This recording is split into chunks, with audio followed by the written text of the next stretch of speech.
is Taylor Hudik, and today I'm going to be giving a speech for Comms 101, a persuasive speech on the topic of the negative impact that media can have on our children today. But first, here's my lovely audience.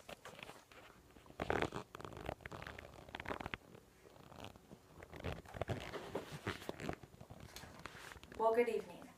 Like I said earlier, I'm going to be giving a persuasive speech, and my three main points are that media can play a huge role in the lives of our children today. The axis of negativity that our children have still does not always alarm parents to monitor their usage. And the last but not least point is the solution to the problem of negativity that media can have on our children is to make sure they have a strong foundation at home and the usage of media is monitored. As I said, my first point is that media plays a huge role in the lives of our children today. That is so crucial because, as we all know, living in the 21st century, media does play a big part, with all of our children having access to so many different types of media on their fingertip, with televisions and television shows and movies, and even having like Hulu accounts or Netflix and video games and social media. It's all on their axis just by a couple clicks away.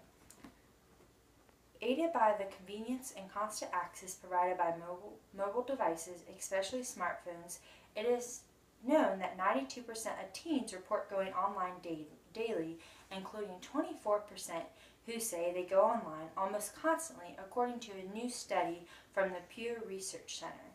Also, just in my own personal experience, every time you go out in public, there's at least one or sometimes several children, and even small children, that have tablets, MP3 players, iPads, iPhones, and they all have access to so many things, like I said earlier, just from their fingertips. And it's also stated from the Pew Research Center that 71% of teens use more than one social network site, and that nearly 90% of 12 to 20-year-olds reported going to the movies frequently or occasionally, and only 3 to 4% reported that they never go to the movies from Bayer. And that is just another point that there's so many different accesses of media and so many different ways that they are involved to it. And my second point is that the amount of access of negativity that our children have still does not always alarm parents to monitor their usage.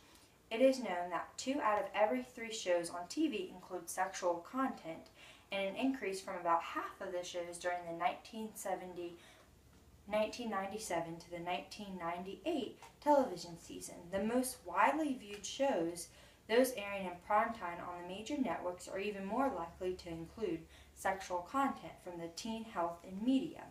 And also, in a Kaiser Family Foundation study, 76% of teens said one reason that young people have sex is because TV shows and movies make it seem normal for teens, because that's what our children are watching on television, seeing on internet sites, on video games, that it's so common, and so they think that that's normal and it's okay for them to act in that manner.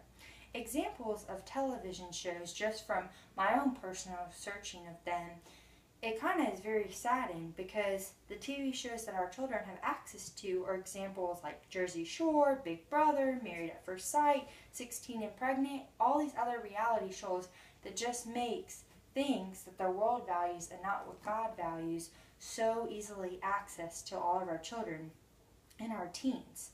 Leading to my final point, the solution to the problem of negativity that media can have on our children is to make sure that they have a strong foundation at home and that their usage of media is monitored. Proverbs 4:23 states that above all else, guard your heart, for everything you do flows from. And Proverbs 22:6 states that start children off on the way that they should go, and even when they are old, they will not turn from it. I firmly believe that all of that biblical truth is right, because we should raise our children how we want them to go and give them that strong foundation at home, but also do our job and monitor their usage. And that as I conclude with my speech, I want to also drive home the point that I personally believe that everything is good in moderation, and that we can't completely shelter our children and not let them have any use of media, because that's a little unrealistic. But that we also should monitor and should make sure that we're instilling in them Christian values, and that will help them not have so much negativity in the media that they see and just have a different view on things. Thank you so much for viewing my speech. Have a great evening.